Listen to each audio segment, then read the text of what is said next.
Him here to the edge of a theory too wild to publish. The artifact. Voss's photograph matched descriptions from a disputed Mesopotamian tablet, one dismissed by mainstream archaeologists as a hoax. The Dumuzi scroll, excavated near in 1968 and subsequently lost in a museum fire, allegedly spoke of those who step outside the River of Hours, time walkers. A sound echoed from the tunnel ahead, a whisper of movement too deliberate to be rats. Alex froze, his pulse a drumbeat in his throat. The beam of his flashlight trembled as he aimed it forward, revealing a chamber at the end of the passage. Inside, the walls were lined with alcoves, each holding fragments of pottery, shattered bones, and there, a stone pedestal stood at the center, its surface etched with concentric circles and angular glyphs. Atop it rested a disc of tarnished bronze, its edges adorned with the now familiar Ouroboros symbol. It was identical to the artifact in the photograph, though this one bore hairline cracks, as if it had been used or overused. Alex approached slowly, half expecting traps, curses, some ancient safeguard. But the chamber was silent, the air heavy with the weight of centuries. He reached out, fingertips hovering just above the disc's surface. A voice spoke behind him. "I wouldn't touch that, if I were you." Alex whirled, flashlight blinding the figure in the doorway. A woman in her 60s, her gray hair pulled into a tight bun, her hands clasped over a leather-bound notebook. Eleanor Price, according to the faded ID badge clipped to her jacket. Department of Archaeology, Georgetown's University. Dr. Price. Alex lowered the light, recognizing her from a JSTOR paper on anomalous Mesopotamian artifacts. You're supposed to be retired." "I was," she said, stepping closer. Her eyes never left the disc. "Then 3 years ago, a student of mine found a matching symbol in a dig near Catalhoy. The next week, he vanished. His notes were scrubbed from the university servers." Alex's throat tightened. Site 447B. Price's gaze snapped to his. "You've seen the photograph." A statement, not a question. She opened her notebook, revealing sketches of the same symbol from ruins, worldwide Mayan temples, even a cave painting in the Australian outback. Every culture that recorded this life collapsed within a generation. No wars, no droughts, just abandonment. Alex's mind raced. "You think the artifact caused it?" "No." Price shut the notebook with a snap. "I think it's a warning, one we're meant to ignore." Above them, the church's floorboards creaked. Heavy footsteps. Price's face pale. "They're here," she whispered. "The guild's cleaners." Alex grabbed her arm. "There's another way out." Voss mentioned a no. Price yanked free, shoving a folded page into his hand. "Take this. It's a translation of the Dumuzi scroll. And run." The trapdoor burst open. A beam of light speared down the stairs. Alex didn't wait to see and followed it. He fled down a side tunnel. Price's notes clutched to his chest. Behind him, a muffled struggle, a choked-off cry. Then silence. The tunnel emptied into a drainage ditch half a mile from the church. Alex emerged, gasping, the afternoon sun, a brutal shock after the underground dark. He unfolded Price's page. The translation was crude, but one line stood out in bold. "The Time Walkers return always to the same hour, but the hour does not know them." And beneath it, a postscript in Price's shaky hand. "They're not just observing history, they're pruning it." Alex stared at the words until they blurred. Then his phone buzzed an alert from his apartment's security camera. Motion detected. Front door. He zoomed in on the feed. The figure standing in his hallway wore a black suit and a smile that didn't reach his eyes. Agent Reeves had found him. The security feed flickered, freezing on Agent Reeves's face. His lips parted mid-sentence, his gloved fingers tapping against the doorframe in a rhythm that matched no language Alex knew. The timestamp read 3:47 p.m., but the hallway outside his apartment was pitch black. As if the camera had been blinded, Alex's breath hitched. He'd left no trail, no digital footprint. Yet Reeves stood at his door like a man who already knew what lay behind it. He stuffed Price's notes into his jacket and flagged a cab, keeping his head low. The driver eyed him in the rearview mirror but said nothing. The city blurred past streetlights, smearing into golden streaks, pedestrians reduced to silhouettes, their pruning history. The words coiled in his skull. Price's sketches, the Dumuzi scroll. Voss's warnings, all threads of the same fraying tapestry. His apartment building loomed ahead. Alex paid the driver in cash and slipped through the service entrance, avoiding the lobby. The freight elevator groaned as it ascended, its cables straining under weight they hadn't borne in years. Floor by floor, his pulse climbed. The hallway was empty. No Reeves, no signs of forced entry.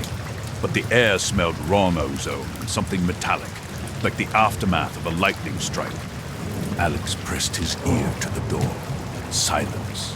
He keyed in the passcode, stepped inside, and immediately froze. Nothing was stolen, but everything had been moved. His desk drawers were slightly ajar, their contents rifled but intact. His laptop sat untouched, its power light still glowing. The photograph of the artifact was gone, but the stack of notes beneath it remained except now. Atop them lay a single sheet of paper. Alex approached slowly, his skin prickling. The page was a photocopy of a 16th century woodcut, its edges yellow with age.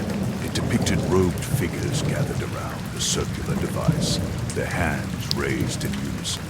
The caption, Gothic script, read, "The Horologist's Guild repairs the fractured hour." And in the margin, fresh notation in crisp, modern ink, "You're close. But the past isn't what you think. Ask Subject 17. Alex's hands shook. Subject 17 dashed the same from the declassified Kronos file. The one who'd seen Event D9 before it happened. The floorboard creaked behind him. He spun, heart hammering. The apartment was empty, but the bedroom door, which he always left open, was now shut. Alex edged forward, fingers curling around the fireplace, poker leaning against the wall. The knob turned silently under his grip. The room was a tomb. His mattress had been flipped. The closet doors hung open, their contents strewn across the floor. And on the wall above his bed, scrawled in what looked like charcoal, was a single phrase, "They looked to US until we broke." Voss's words. Alex's phone buzzed a notification from his cloud storage. One new file received. Board _ subject 17_interview.wave. He didn't remember saving this. He tapped play. Static hissed. Then a voice hoarse whispering filled the room. You can hear them too, can't you? The echoes. They're getting louder. They're coming back for the ones who remember. The recording cut to white noise. Then, clear as a bell, Alex's own voice echoed back at him. They're not just observing history, they're pruning it. A sound like shattering glass erupted from the living room. Alex bolted for the fire escape. Behind him, the bedroom door slammed shut. And the audio looped again, and again, and again. The fire escape rattled under Alex's weight as he descended, the metal groaning like a living thing. His pulse roared in his ears, drowning out the hum of the city below. The recording still played in his mind, Subject 17's hollow whisper, his own voice thrown back at him like a taunt. He hit the alley and sprinted, dodging dumpsters and broken glass. Only when he was 3 blocks away did he risk a glance back. No pursuers, no black-suited figures. just the indifferent glow of streetlights. A diner's neon sign flickered ahead, open 24 HRS. Alex slipped inside, sliding into a corner booth where he could watch the door. The vinyl seat creaked under him, its cracks oozing stale foam. He ordered coffee he wouldn't drink and spread Price's notes on the table, smoothing the crumpled edges. The Dumuzi scrolls translation detailed rituals to summon the Time Walker's offerings of mercury and crushed obsidian chants in a dead dialect. But one passage was underlined twice, but one passage who wear the serpent's skin. They walk among you unseen. Alex's fingers traced the words. Then the diner's bell jingled. Agent Daniel Reeves stood in the doorway, his black overcoat dripping rainwater onto the linoleum. His smile was cordial, practiced, the kind meant to put civilians at ease. It didn't reach his eyes. He slid into the booth without invitation. Up close, Reeves smelled like gun oil and mint gum. His tie pin glinted in the fluorescent light, a tiny silver Ouroboros. Alex Mercer. Reeves drummed his fingers on the table. You've been busy. Alex didn't blink. FOIA requests aren't a crime. No. But theft of classified materials is. Reeves placed a manila envelope between them. Inside, surveillance photos Alex leaving Voss's brownstone, digging through church archives, crouched in the tunnel beneath Old Mill Road. You took something that doesn't belong to you. Alex kept his voice steady. I don't have your files. Not the files. Reeves leaned in. The knowledge. Kronos was shut down for a reason. Those experiments, they weren't just unethical. They were unnatural. A muscle twitched in his jaw. Give me what you stole. Walk away. For your own good. Alex studied him, the too perfect posture. The way his left thumb rubbed against his palm, as if erasing an invisible mark. You're afraid, he said slowly. Not of me. Of them. The guild. Reeves's mask slipped. Just for a second. His fingers still. You don't know what you're playing. Then tell me. The agent exhaled through his nose. Kronos wasn't a time machine. It was a monitor. A way to track deviations in the timeline. We thought we were protecting history. He hesitated, then muttered. Current operatives report. He caught himself. Past experiments showed catastrophic ripple effects from even minor changes. Alex's recorder was running in his pocket, the red light hidden by the table's edge, like Event D9. Reeves went very still. Where did you hear that? Subject 17 saw it before it happened. What was it? The agent's hand twitched toward his holster. Then he forced a laugh. You're chasing ghosts. D9 was a glitch, a power surge during testing, but his pupils dilated. Liars tell. Outside, a car backfired. Reeves flinched. Alex pressed. Why erase Voss? Price. Why break into my apartment just to leave me clues? I didn't. Reeves cut himself off. His phone buzzed. He glanced at the screen. His face drained of color. They know we're talking. Who? Reeves stood abruptly, tossing a 20 on the table. Burn your notes. Forget everything, or the next knock on your door won't be from me. He was halfway to the exit when Alex called after him. You're one of them. Aren't you, Guild? Reeves didn't turn around, but his fingers brushed the serpent on his tie pin. Then he was gone. The waitress refilled Alex's coffee, oblivious. His hands shook as he pulled out the recorder. The file was corrupted, nothing but static after Reeves said current operatives. Alex left the diner, the night air sharp against his skin. His phone chimed. An unknown number. One attachment. A grainy video. It showed Reeves, minutes ago, stepping into a black sedan. Then the timestamp glitched dash, and the car wasn't there anymore. Just empty street. And a single looping line of text beneath. They can unwrite you too. The file was buried in a labyrinth of redacted Defense Department archives, accessible only through a backdoor link from an old conspiracy forum. Alex had spent 3 sleepless nights chasing it, following breadcrumbs left by a user named Echo_17, whose posts vanished within hours of appearing. The document was labeled Interview Transcript Skit. Subject 17. Final session. No date, no location. Just 12 pages of dialogue, half obscured by black ink. Alex adjusted his desk lamp, the glow cutting through the dim apartment. His coffee had gone cold hours ago.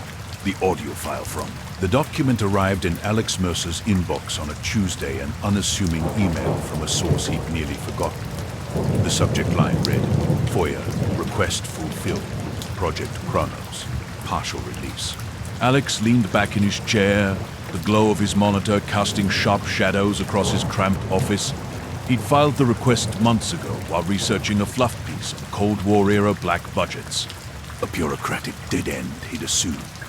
Yet here it was, 12 pages of declassified material, half of it blacked out with heavy redactions. He skimmed the legible sections, first standard military jargon, funding allocations, a list of personnel reassigned in 1972. Then, on page 6, a single line stood out. Subject 17 reported visual confirmation of event D9 prior to occurrence. Discrepancy logged under protocol Echo, Alex. Frau. Event D9. No context, no explanation. He scrolled further, past diagrams of a circular device labeled Chrono Stabilizer, Prototype 4. Its edges adorned with strange glyphs, a symbol like interlocking serpents swallowing their own tails.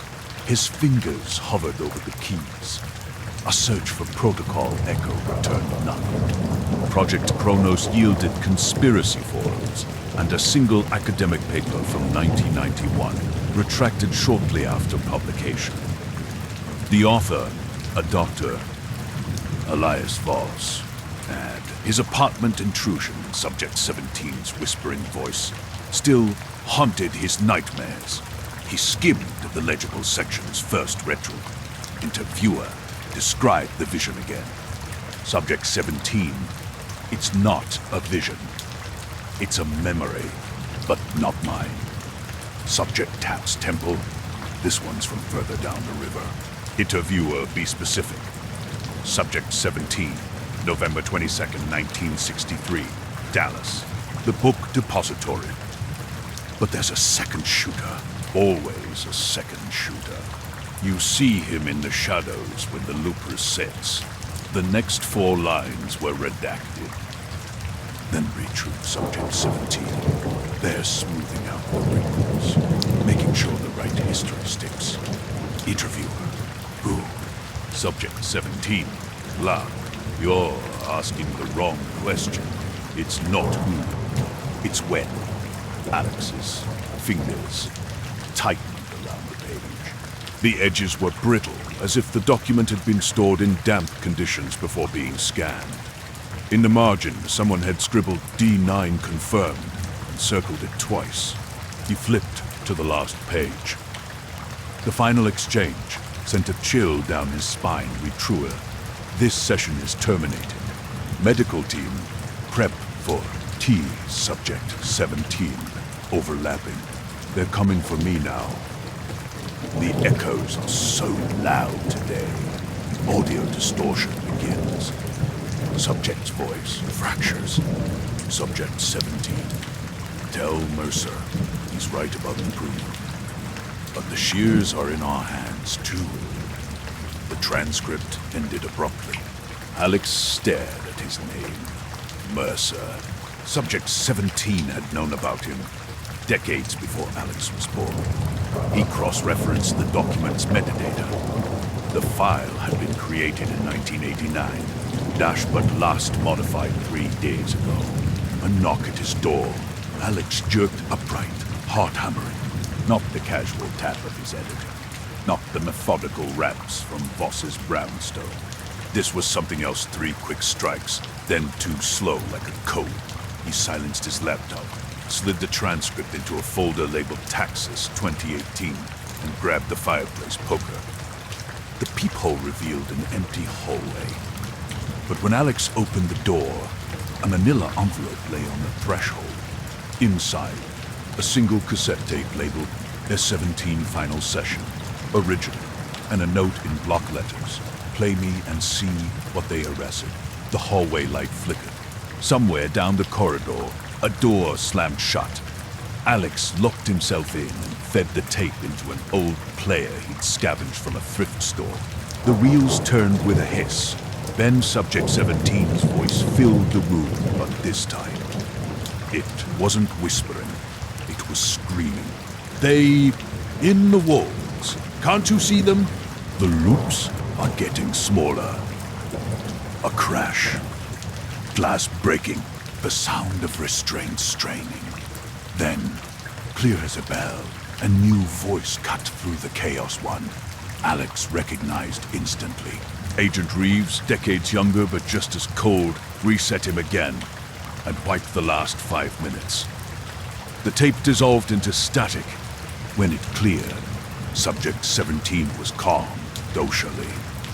As if the last 3 minutes had never happened. Alex checked the transcript against the recording. Tired passages were missing, including the part where Subject 17 said his name. The timestamp on the tape player flickered. 0 o'clock. 0 o'clock. 0 o'clock. Then, from the speakers, a whisper that hadn't been there before. Alex, they're coming up the stairs. His apartment lights went out, and the deadbolt began to turn. The deadbolt clicked once, twice, then stopped halfway, as if jammed by an unseen hand. Alex's breath came in shallow bursts. The cassette player hissed, the whisper still echoing in the dark. They're coming up the stairs. He lunged for the desk, fingers closing around the fireplace poker just as the power surged back on. The sudden light revealed his apartment untouched. No intruders, no signs of forced entry, but the air smelled faintly of ozone. Like after a thunderstorm, the cassette tape had ejected itself. Alex picked it up, turning it over in trembling hands. The label now bore fresh handwriting, his own scrawled in red ink. Check the timestamps. He rewound the tape and hit play. Subject 17 screams filled the room again, but this time, Alex watched the player's digital display. At the 2:47 mark, the numbers glitched, skipping backward to 2:32 before resuming. The audio stuttered, repeating the same half-second of screams in a nightmarish loop. Then, at precisely 3:14, the recording changed. The chaos cut off, abruptly. A new voice spoke, calm, measured, and utterly alien. This is a correction. Event D9 has been stabilized. Subject 17 will be retired after this session. All witnesses have been edited. A mechanical whir. A wet, organic crunch. Silence. Alex's hands shook as he ejected the tape. The label had changed again. Now it read, "You are a witness." His phone buzzed an alert from his building's security feed. The lobby camera showed a figure in a black coat stepping into the elevator. Reeves. But the timestamp was wrong. 12:17 a.m., even though Alex's clock read 9:43 p.m. The elevator ascended past his floor, then vanished from the feed. Static replaced the image for 3 seconds. When the feed restored, the elevator was empty. But now the timestamp read 12:21 a.m. Alex's laptop screen flickered. A new browser tab opened on its own, loading a government database he didn't recognize. The page displayed a single file, Operation Chronos, Termination, Log. The list was long. Names, dates, brief notes. Halfway down, Voss, alias 1993 Neural Wipe, incomplete, liquidated, near the bottom. Price, Eleanor, 2023. Knew too much. Car accident. The most recent entry made Alex's blood freeze. Awaiting guild approval. The page auto-refreshes. The last entry now read, Mercer, Alex, 2023. Tonelation ordered. Cleaners dispatched. A sound from the hallway, not footsteps. Something worse. The whisper of fabric against the walls. Multiple fabrics, moving out of sync with time. Alex grabbed his go bag, already packed since the break-in. He shoved the cassette and Price's notes inside, then froze as his laptop screen changed again. A live feed now showed his own apartment from above, as if filmed by a ceiling camera he didn't own. In the video, he stood motionless by the desk, unaware of the shadowy figures materializing behind him. One reached out. Alex whirled around. Nothing there, but on the screen the figures were closer now, and in the reflection of his darkened window, their hands were almost on his shoulders. He ran for the fire escape, the laptop screen burning with a final message as he fled. They don't erase history, they feed on it. The night air hit his face like a slap. 3 stories down, his boots hit pavement. He didn't look back. Somewhere above, a window shattered, and the whispering followed. The safe house was a rented storage unit on the edge of the city, paid for in cash under a false name. Alex barricaded the door with a stack of crates, his breath ragged in the stale air. The single bulb overhead flickered, casting jagged shadows across the walls he'd papered with every scrap of evidence he'd gathered. Boss's photograph of the artifact, Price's sketches of the serpentine symbol, Reeves's corrupted recording, and now the termination order with his name on it. His hands shook as he plugged in the burner phone, the only device he dared power on. The encrypted message had arrived an hour ago. Its sender field blank, its text brief, midnight. Pier 14, come alone. Alex checked his watch. 11:37 p.m. He had no reason to trust the message. No reason except the postscript Voss sent me. The pier was abandoned at this hour, its wooden planks groaning underfoot as Alex approached. Fog rolled in from the bay, swallowing the distant city lights.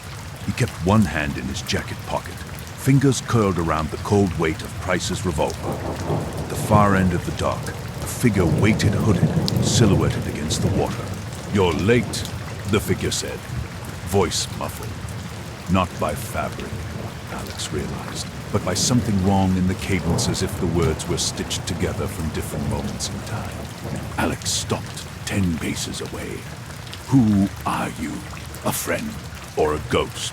Depends on the loop." The informant turned slightly, revealing a gloved hand holding a flash drive.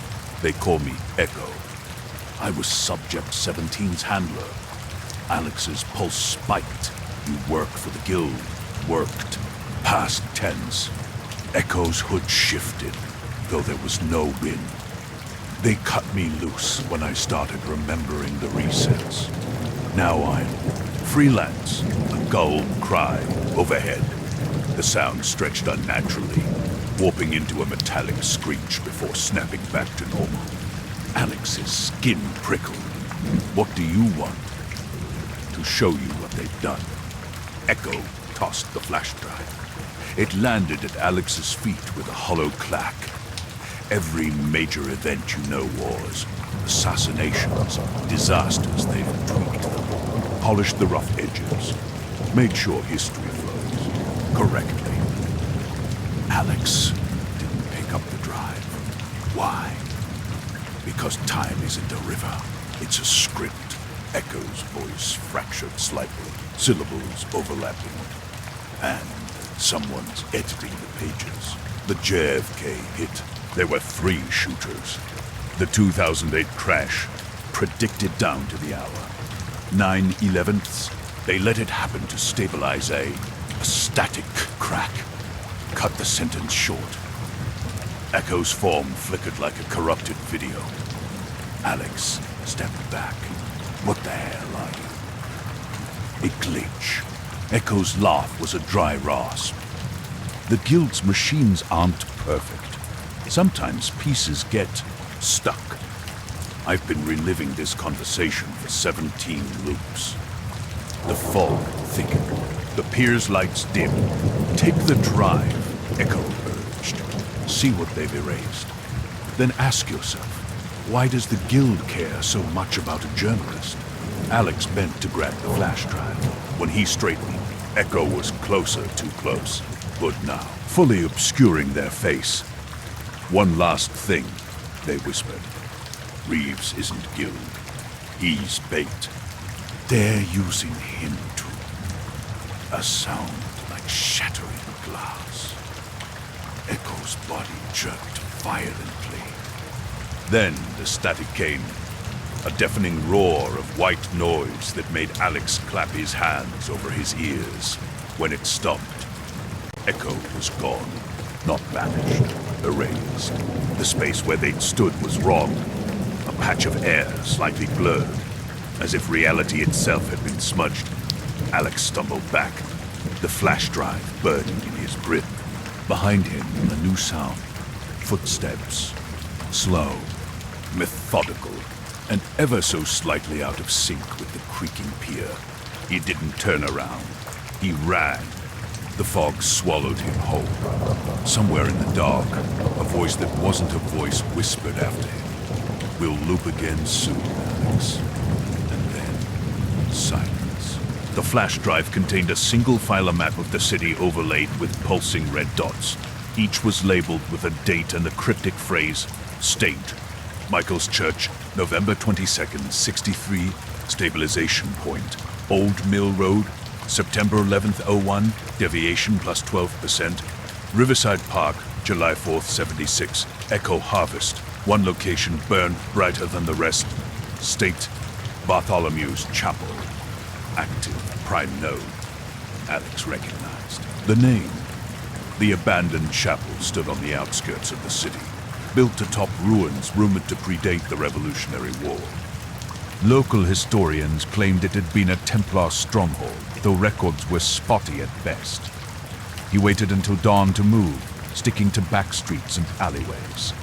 Sleep was a distant memory. Every shadow seemed to ripple at the edges. Every reflection in the store window held a figure that moved a second too late. The whispers had followed him from the pier, not words, but presences, like radio static giving form. St.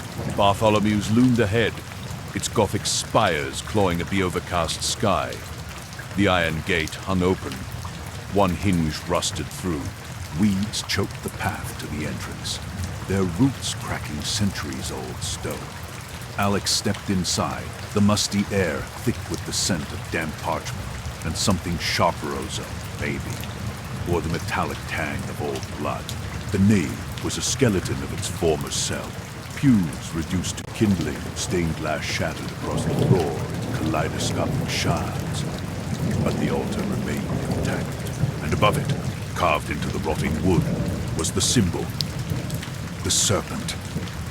The Ouroboros. Alex approached, slowly, his boots crunching over glass. The carving vanished from public records by 1993. Alex exhaled, rubbing his temples.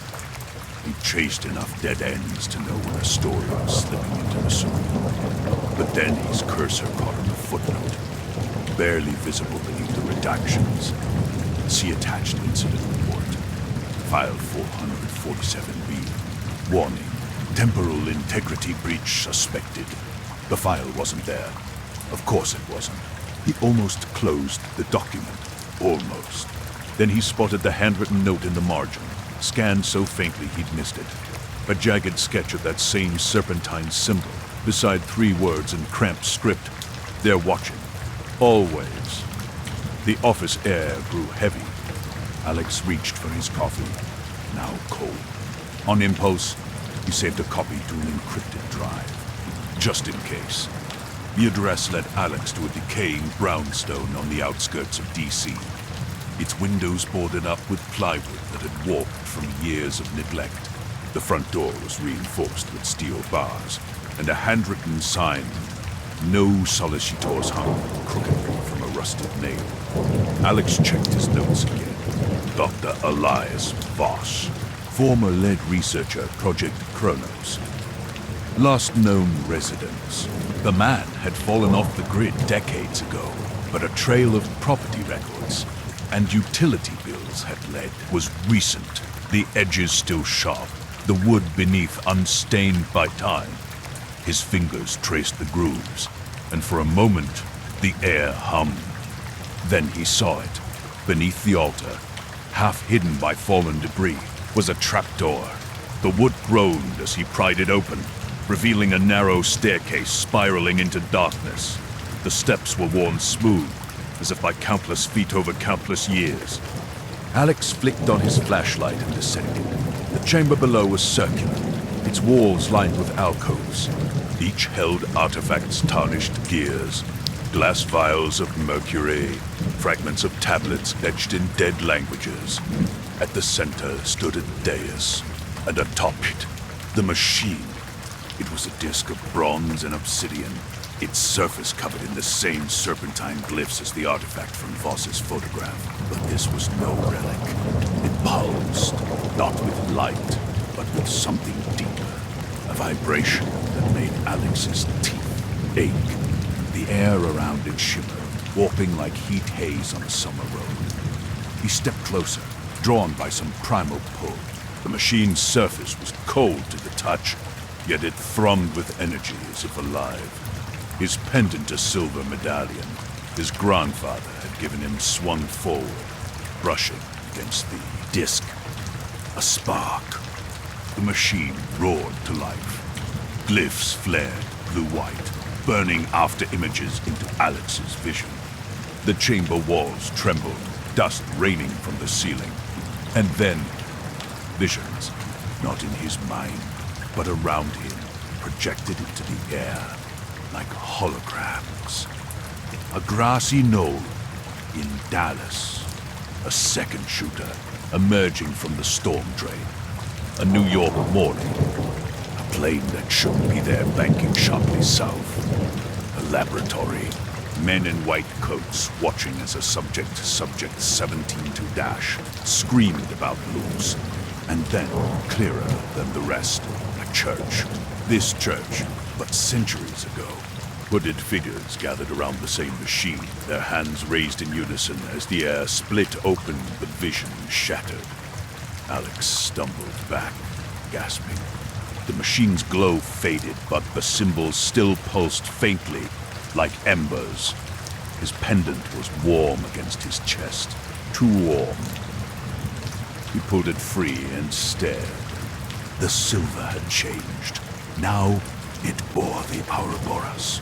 And from the staircase above, a voice whispered, "Took you long enough." Alex whirled. Agent Reeves stood at the bottom step, his tie pin glinting in the dim light. But his smile was wrong. His eyes were wrong. "Welcome to the editing room," he said. "Let's talk about your role in the next draft." The machine hummed louder, and the walls began to plead shadows. The machine's hum deepened, vibrating through the chamber like the growl of some ancient beast. Shadows pooled at the edges of the room, stretching unnaturally toward the center, toward Alex. Reeves didn't move. His smile remained fixed, but his eyes flickered, pupils dilating and contracting in rapid succession, as if struggling to focus on a single moment in time. "You're not Reeves," Alex said, fingers tightening around his pendant.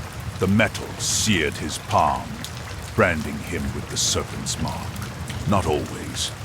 Reeves's voice fractured, syllables overlapping like a corrupted recording. "But in this loop, yes." He stepped forward, his polished shoes clicking against the stone. "You've seen the edits. The second shooter. The altered headlines. The whispers in the walls." Alex edged backward, his heel brushing the dais. The machine's surface shimmered, its bronze gears fused with sleek fiberglass components that had no business existing in the same era. "What is this thing?" Alex demanded. A prototype.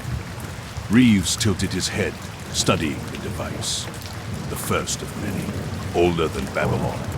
Older than timekeeping itself. His fingers twitched toward his tie pin. Ouroboros. Identical to the one now burned into Alex's pendant. The Guild didn't invent time travel, Mercer. They just perfected it. The visions from moments ago flickered at the edges of Alex's mind. Dallas, New York, the lab. Fragments of a puzzle he couldn't yet solve. Subject 17 saw it. He said slowly, the loops, the resets. You wiped his memories, but he kept remembering. Reeves' smile faltered. A crack in the facade, an anomaly. Most subjects break after 3 resets. He lasted 17, and price, false collateral.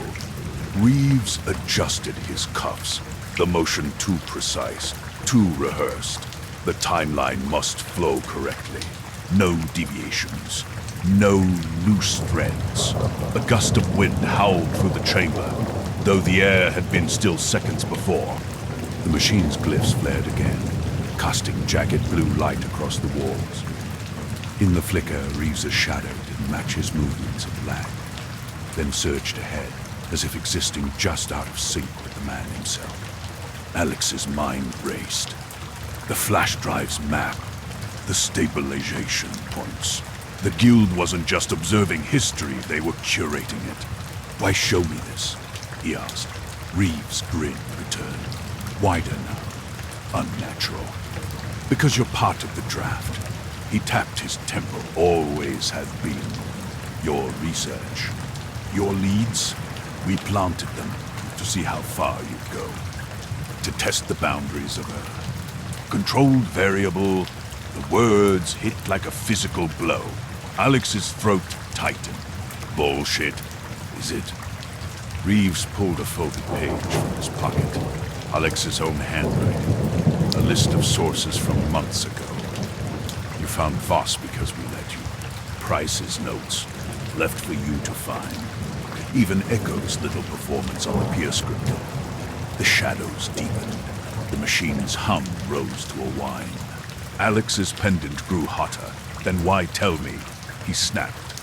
Reeves leaned in, his breath smelling of copper and static. Because the final test is always the same. His voice dropped to a whisper.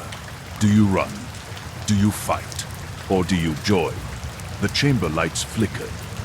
And in the strobe-like effect, Reeves changed dash his face, elongating dash his suit, melting into robes, dash his eyes becoming something older. Then the vision snapped back. Just Reeves.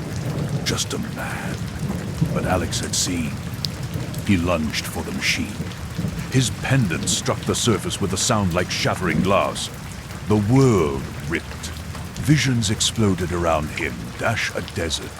A tower of black stone, hooded figures chanting dash a Renaissance workshop. Blueprints of the same machine spread across a table dash a Cold War bunker. Reeves, younger, afraid. Strapping a screaming subject into a chair dash and then, clearest of all, Alex himself, standing in a ruined city, a headline burning in his hands. The grand collapse, Tylene fracture confirmed, the machine roared. The chamber shook. Reeves shouted something lost in the din. Then, silence. Alex gasped, collapsing to his knees. The machine's glow faded to embers. The shadows receded. Reeves was gone, but on the dais, etched into the metal, was a fresh line of text dash in Alex's own handwriting. They're not editing history, they're feeding it. And beneath it, a single word, still glowing faintly. Run. Alex didn't hesitate. He fled up the stairs, the whispers rising behind him. The chapel was empty. The sky outside had darkened, though only minutes had passed. His phone buzzed. A news alert. Breaking global tech outage. Cause unknown. Goal. The timestamp glitched. 0 o'clock. 0 o'clock. 0 o'clock. Then a new message appeared. Sender unknown. They're coming. Faster. This time, Alex ran. Behind him, the chapel's doors slammed shut, and the machine's hum followed. The streets were too quiet. Alex kept to the alleys, his breath ragged, the weight of the pendant burning against his chest. The news alert had spread, cell towers failing, satellites glitching, a blackout rolling across the eastern seaboard. But this was no ordinary outage. The air itself felt wrong, thick with static, as if reality had been stretched too thin. His phone buzzed again. Another message from the blank sender. Safe house compromised. Go to the coordinates. Attached was a map pin. An abandoned power plant on the city's outskirts. A place with no ties to his research. No logical connection. Another test. Alex hesitated, then ducked into a boarded-up laundromat, its windows plastered with faded ads. He pulled up the flash drive's files, cross-referencing the plant's location. No red dots. No guild markers. Yet, a shadow moved outside, too tall, too still. Alex froze, pressing himself against the wall. The figure didn't pass. It flickered like a damaged film reel, before dissolving into the dark. His phone screen glitched. The message changed. They're rewriting the perimeter. Move now. Alex bolted out the back door, cutting through a maze of fire escapes and drainage pipes. The plant loomed ahead, its skeletal towers clawing at the twilight sky. Chain-link fences sagged under decades of neglect, their barbed wire rusted to brittle teeth. Inside the cavernous turbine hall echoed the drip of leaking pipes. Graffiti coated the walls, most of it mundane, except for one symbol spray-painted in fresh black, the Ouroboros. And beneath it, a single word. Here, a footstep crunched on broken glass. Alex spun. Raising Price's revolver. Agent Reeves stood 10 feet away, hands raised in mock surrender.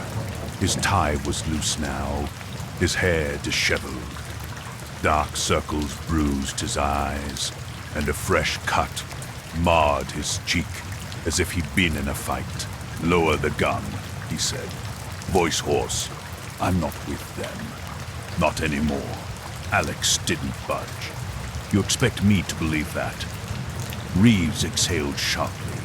No, but I'm the only one who can explain what's happening to you. He tapped his temple. The visions, the whispers, the way time stutters around him now. A cold knot formed in Alex's gut. Reeves wasn't wrong. Since the chapel, the world had felt malleable. Reflections moved a beat too slow. Clocks disagreed. And sometimes, just for a second, he heard his own voice whispering back at him from empty rooms. Talk fast, Alex said, finger resting on the trigger. Reeves nodded. The Guild isn't a secret society. It's a system. A machine made of people. Some know what they're part of. Most don't. He gestured to his own chest. I was recruited after Kronos. They promised order, control, a way to prevent disasters before they happen. By erasing them, Alex muttered. By containing them. Reeves' gaze darted to the shadows. But there's a faction within the Guild older, darker. They don't just stabilize history. They curate it, prune the branches until only their preferred timeline remains. A gust of wind howled through the broken windows. Somewhere deep in the plant, metal groaned. Why turn on them now? Alex asked. Reeves unbuttoned his cuff, rolling up his sleeve. His forearm was a lattice work of scars, jagged, deliberate, and among them, a single fresh brand. The Ouroboros, still raw. Because I saw the draft, he whispered. The one they're preparing. The grand collapse. A full timeline reset to correct deviations. Millions of lives wiped like chalk from a board. Alex's grip on the gun faltered. You're lying. Am I? Reeves reached into his coat, pulling out a folded photograph. Then how did I get this? The image showed Alex, standing in the ruined city from his vision, holding the burning headline. But the timestamp was from next week. Alex's breath caught. That's not possible. It's inevitable. Reeves's voice cracked. Unless we stop him. A sound cut through the darker low. Mechanical whine, like the chapel machine's hum but amplified. The walls trembled. Dust rained from the ceiling. Reeves went rigid. They're here. Who? Cleaners. Reeves grabbed Alex's arm. His fingers ice cold. The guild's enforcers. They don't just kill you, they unwrite you. No records, no memories. Like you never existed. The whine intensified. Shadows pooled in the corners, thickening into shapes that defied geometry. Reeves shoved a key into Alex's hand. Storage locker. 1147 at the bus depot. Everything I stole is there. Names, locations, proof. You're not coming. Reeves smiled grimly. I'm the distraction. He turned toward the advancing shadows, rolling his sleeves down with calm precision. One last thing, he said over his shoulder. The pendant isn't just a marker. It's a key, and they'll do anything to get it back. Then the shadows surged, and Reeves' dash flickered dash, his body distorting, stretching like taffy dash, before snapping back into focus. But his eyes were different now. Older, hungrier. Run, Alex, he said, in a voice that wasn't Alex here. He knocked 3 times, the sound hollowed against the reinforced door. Silence. Then, the faint shuffle of footsteps. A peephole darkened for a moment before a voice rasped from the other side. Who sent you? The question was sharp. Paranoid. Alex hesitated. No one. I'm a journalist. I found your name in a declassified file, Project Kronos. A long pause. Then the sound of multiple locks disengaging. The door creaked open just enough to reveal a sliver of a face pair. Gaunt. Eyes darting past Alex to scan the empty street. You shouldn't be here, Voss whispered. The man looked like a ghost of the academic photos Alex had dug up. His hands trembled, fingers twitching as if fighting an invisible current. His hair, once dark, had gone prematurely white, and the shadows beneath his eyes spoke of sleepless decades. Alex held up the printed document, the serpentine symbol circled in red. I need to know what this means. Voss's breath hitched. He grabbed Alex's wrist, yanking him inside before slamming the door shut and re-engaging the locks. The interior was a maze of stacked papers, half-empty mugs, and a single flickering lamp casting erratic shadows. Newspapers covered the walls, his own. Alex ran. Behind him, the plant erupted in a chorus of screams. Dash, none of them human. The last thing he heard before the night swallowed him was the hum, growing louder, closer, and beneath it, a whisper in Reeves's voice. They're already inside your head. The bus depot was a graveyard of steel and peeling paint, its fluorescent lights flickering like dying stars. Alex moved through the rows of lockers, his breath fogging in the cold air. The key Reeves had given him burned in his pocket. A simple brass thing, unremarkable, except for the tiny Ouroboros etched into its teeth. Locker 1147 was tucked in the farthest corner, its surface scarred with rust and decades of graffiti. Alex hesitated, fingers hovering over the lock. The hum from the power plant still echoed in his skull, mingling with the whispers that had followed him through the city. The key turned with a click. Inside, a single briefcase, its leather cracked with age. Alex lifted it out, the weight surprising him. He set it on a nearby bench and thumbed the latches. The contents were methodically organized. -A stack of classified files, stamped eyes only, temporal stabilization, division, die. Leather-bound journal filled with Reeves's cramped handwriting. -A USB drive labeled GR and collapse pro coto. dash and a photograph of the chapel machine. Its surface covered in fresh glyphs that hadn't been there when Alex touched it. He opened the journal first. Reeves's notes were frantic, pages crammed with diagrams and half-formed theories. One passage stood out. The Guild doesn't just edit history, they feed on the deviations. Every altered event, every corrected life, generates temporal energy. They harvest it, store it, use it to power their machines. But the system is breaking. Too many paradoxes, too many echoes. The grand collapse isn't a reset, it's a harvest. Alex's hands trembled. He flipped to the last entry, dated yesterday. They've marked Mercer as a prime catalyst. His research wasn't an accident, it was cultivation. They need someone to witness the collapse, to anchor it. That's why they let him get this far. That's why I'm giving him this. Burn it all, Alex. Or we all loop forever. The files were worse.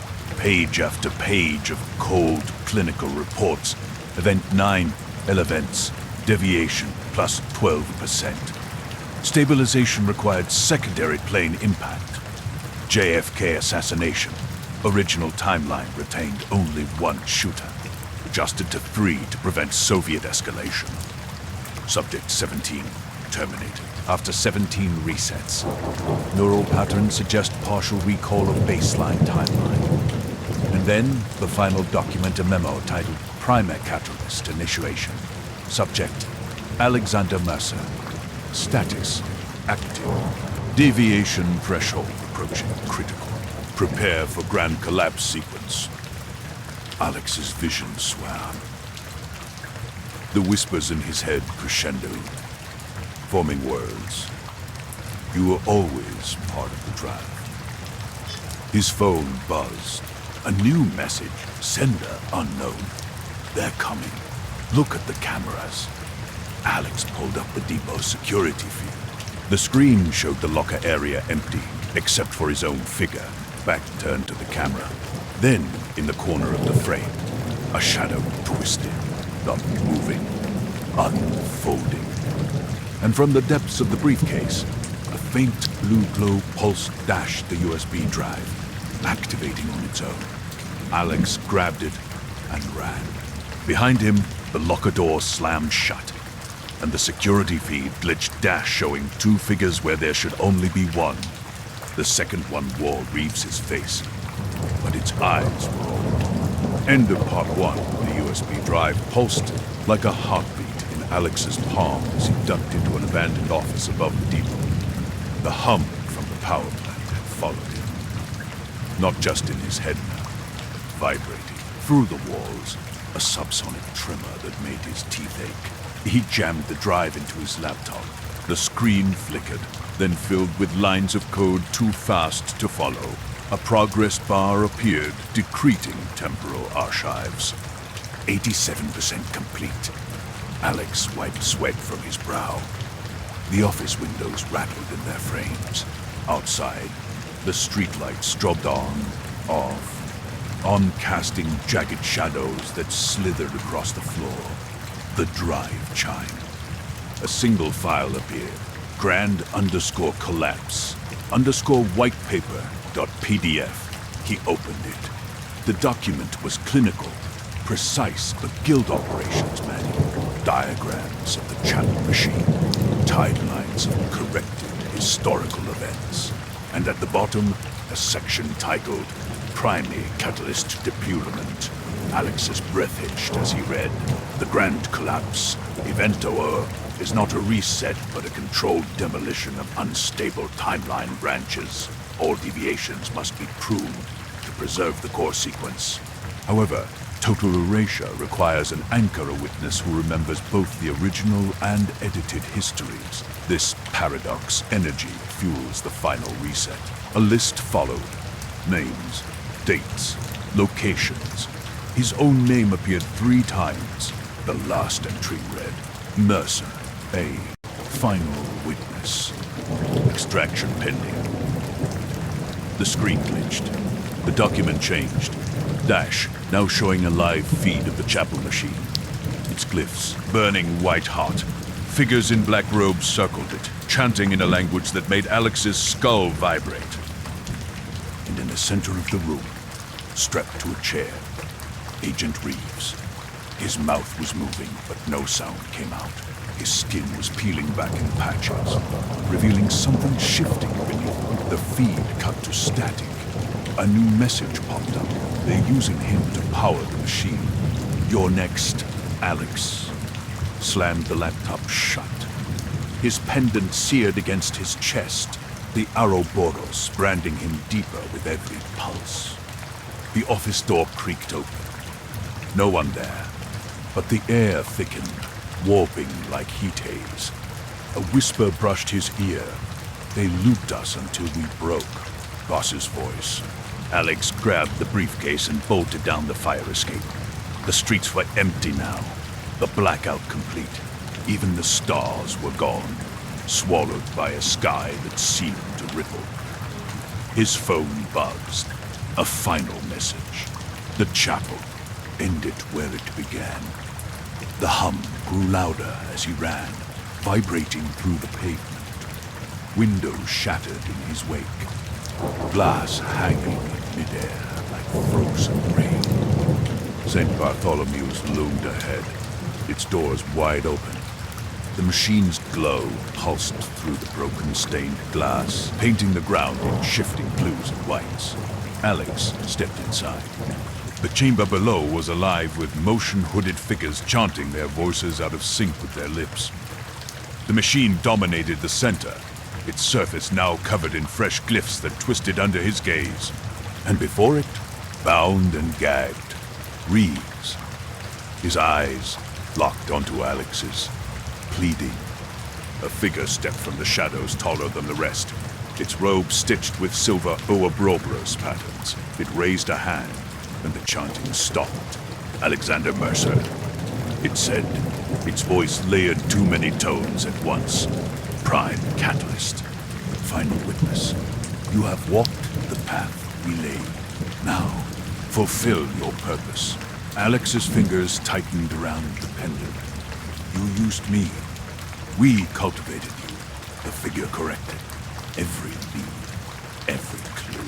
All to forge a mind strong enough to hold the paradox. It gestured to the machine. The grand collapse is inevitable. But with your memories as fuel, we can control the fallout. Shape the new world from the ashes. Reeves thrashed against his bonds, muffled screams leaking through the gag. The figure ignored him. Join us, or be unwritten like the others. Alex looked at the machine, at Reeves, at the robed figures circling him. Then he reached into the briefcase and pulled out Price's revolver. I'm not your damn battery, he snarled. The figure sighed, ashamed. Such potential. It raised a hand dash, and the machine screamed. Light erupted from its core, blinding white. The chamber shook, stones crumbling from the ceiling. The robed figures staggered, their chants dissolving into static. Alex lunged for Reeves, slicing his bonds with a sharp, broken glass. Move! They stumbled toward the stairs as the machine's hum escalated to a deafening roar. The air itself split cracks forming in reality, showing glimpses of other times, other places. A burning tower, a ruined city, and then dash, silence. The machine went dark. The robed figures were gone. Only the glyphs remained, glowing faintly on the machine's surface, and a single phrase etched in fresh metal. The loop is broken. Reeves collapsed against the wall, gasping. What did you do? Alex stared at the machine. I think I just broke time. Outside, the sky flickered once, twice, dash, then settled into an impossible shade of gold. And from the depths of the chapel, a new whisper rose. Run, Alex. They're not gone. They're everywhere. The pendant burned one last time. then crumbled to dust in his hand. End of chapter 10. The world had changed. Alex Mercer sat in the dim glow of his laptop, the cursor blinking over the publish button like a metronome counting down to oblivion. The article was ready, every classified document, every decrypted file, every whispered confession from Reeves and Voss laid bare. The truth about the Temporal Guild, the grand collapse, the machines hidden beneath centuries of history. His fingers hovered over the keys. Outside, the city hummed with false normalcy. Traffic lights cycled through colors. Pedestrians laughed on sidewalks. No one noticed the way shadows sometimes stretched too long, or how reflections in store windows flickered a half-second behind. He glanced at the security feed on his second monitor. The hallway outside his apartment was empty for now, but 3 times in the past hour the timestamp had glitched, freezing at 11:59 p.m. before resetting. They're coming. Reeves's warning echoed in his skull. The guild wasn't gone. They were wounded, scattered, but still out there, still pruning, still editing, still hungry. Alex probed through the article one last time. The evidence was irrefutable. Photographs of the chapel machine, the hull, Dumorzi's Gro's translation, Reeves's stolen files, detailing Event D9 and the JFK adjustment, a voice recording of Subject 17's final screams. All damning, all dangerous. His thumb brushed the pendant's remains in his pocket, cold ash now. The Ouroboros erased. A warning. A reminder. What happens if I hit send? Would the world believe him? Or would the guild scrub the truth like they'd scrubbed so many events before? Worse, would the exposure destabilize the fragile timeline further, accelerating the grand collapse? A notification popped up, an email from an unknown sender. Subject, don't. The body was blank except for a single line, "You've seen what happens to witnesses." Alex's breath hitched. He minimized the window, but the words lingered, seared into his vision. Voss's hollow eyes, Price's abandoned note, Reeves's screams in the chapel. The guild had spent centuries controlling history, and he was one man with a draft. The cursor pulsed. Publish, erase. Publish, erase. A sound from the hallway, soft, rhythmic. Not footsteps. Breathing, too close to the door. Alex's hand twitched toward the revolver on the desk. The metal was cold, heavy, real. On the security feed, the hallway was still empty, but the breathing grew louder. And the timestamp glitched again. 0 o'clock. 0 o'clock. 0 o'clock. His phone buzzed a breaking news alert. Sklobler Communications, outage possible, cyber attack. The guild's work, cutting the lines before he could expose them. Alex's fingers returned to the keyboard. One keystroke, that's all it would take. The breathing at the door stopped. Silence. Then a whisper, so faint it might have been his imagination. Choose wisely, prime catalyst. Alex exhaled. His hand shook. The cursor waited. And somewhere beyond the walls, the machine began to hum again. End of chapter 11. Headlines circled in frantic red ink. JFK assassination. New evidence. Berlin Wall fall. Anomalies reported. They looped us until we broke. Voss muttered, pacing. You understand? Test subjects. Agents, all of us. They'd reset the variables, tweak the outcomes. Like gods playing chess. Alex's pulse quickened. Who's they? Voss let out a cracked laugh. You think it's just the government? No. They're older, smarter. They've been pruning history long before Kronos. He stopped abruptly, gripping the back of a chair to steady himself. You're the third journalist I've told. The first 2 disappeared. A chill crawled up Alex's spine. Disappeared how? Voss didn't answer. Instead, He shuffled to a desk littered with schematics, blueprints of the same circular device from the file, but covered in handwritten corrections. "We thought we were pioneers," he murmured, "but we were just reconstructing what they'd already built, what they'd hidden." Alex leaned in. "Who are they?" Voss's gaze flicked to the boarded-up windows. "You'll know soon enough. They always find the curious ones. Outside, a car door slammed. Voss froze, his breath shallow. "You need to leave. Now." Alex opened his mouth to protest, but Voss was already shoving a faded photograph into his hands, an artifact. It's surface etched with the same serpentine symbol. "If you're smart," Voss hissed, "you'll burn everything before they burn you." Then the lights flickered, and the knocking began. The knocking was methodical. 3 sharp raps, a pause, then 2 more. Voss's breath turned ragged. His fingers dug into Alex's sleeve, nails biting through fabric. "Too late," he whispered. Alex pocketed the photograph, his pulse hammering. "Who is that?" Voss didn't answer. Instead, he shoved Alex toward a back door hidden behind a sagging bookshelf. "Go. Don't look back." The knocking grew louder. Wood creaked under the strain. Alex hesitated. "What about you?" Voss's lips curled into a hollow smile. "I've been dead for years." A splintering crack echoed from the front door. Voss shoved him again, harder this time. "Run!" Alex stumbled into the alley, the cold night air shot in his lungs. Behind him, the sound of breaking glass. A shout cut short. He didn't turn around. The photograph burned in his pocket all the way home. Back in his apartment, Alex locked the door, drew the blinds, and finally examined it under the dim glow of his desk lamp.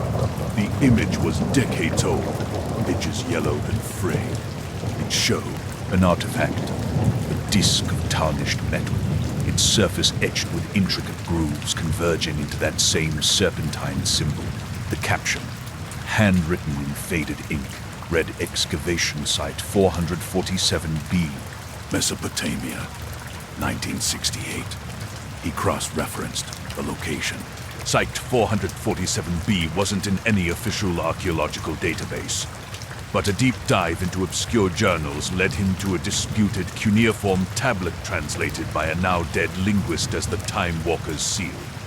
A knock at his door. Alex froze. Not the same pattern as before. Just a single casual tap.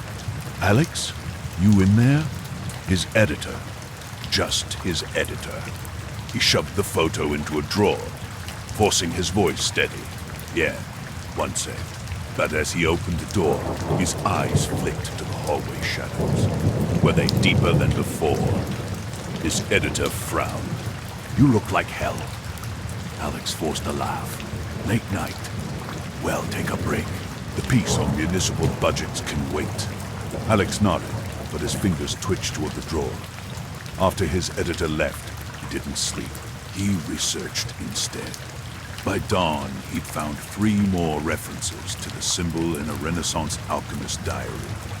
Templar church's stained glass, and a leaked NSA memo from 2001. The last one included a phrase that made his blood run cold. Asset retrieval failed. Subject group. Outside. A car idle too long. Alex closed his laptop, and for the first time he checked the locks twice. The symbol haunted Alex's dreams. He saw it in the whirls of his coffee, in the cracks of his apartment ceiling, even in the flicker of static on his television. The photograph of the artifact remained hidden beneath a stack of old notes, but its presence was a weight he couldn't ignore. His research led him down a labyrinth of dead ends and whispers. The name Temporal Guild first surfaced in a digitized manuscript from the British Library, an obscure footnote in a 1588 treatise by John Dee, the infamous Elizabethan alchemist. Dee's notes, written in cipher, referenced a brotherhood of the Ouroboros, who walked the threads of time as spiders upon a web. Alex traced the thread further. The 17th century French astronomer's diary mentioned a guild of horologists accused of heresy for claiming the stars could be Ruau. A faded sketch in the margin depicted the same serpentine symbol. Then the anonymous message arrived. It appeared in his inbox at 3:17 a.m. Sender field blank. No subject. Just 3 lines of text. They still walk among us. Find the church on Old Mill Road. Look beneath the rose window. Alex stared at the screen, fingers hovering over the keys. He ran a trace nothing. The message had bypassed his firewall entirely. He debated deleting it. Instead, he archived it under encryption. Old Mill Road was a crumbling stretch on the outskirts of the city, lined with abandoned warehouses and a lone, decrepit church. Its steeple leaned precariously, as if time itself had weighed it down. The rose window, though cracked and grimy, still held fragments of stained glass, a mosaic of colors that, when the light hit just right, almost formed a familiar shape. Alex circled the building, his